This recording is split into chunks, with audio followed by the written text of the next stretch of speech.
In navigating an Excel, we need first to open our Microsoft Excel application in our laptops or any devices we have. Then rename the sheet into basic data.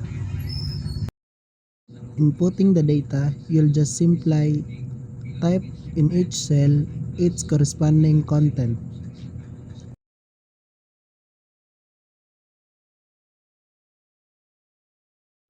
After putting the content of the table, we will format the table starting off by turning the headers into bold, and we should apply shading to the headers row.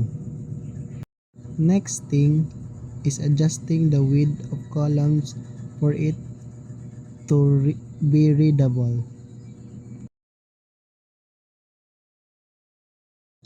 After adjusting, we must change the number format offset, price per unit, and total cost into currency and make it in dollar form.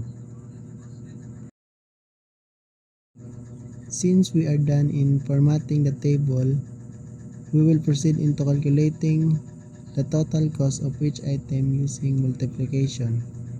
And after that is using the sum function to compute the total cost of all items at the bottom.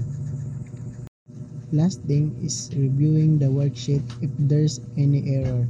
If none, then we will proceed into saving our works, then we are done.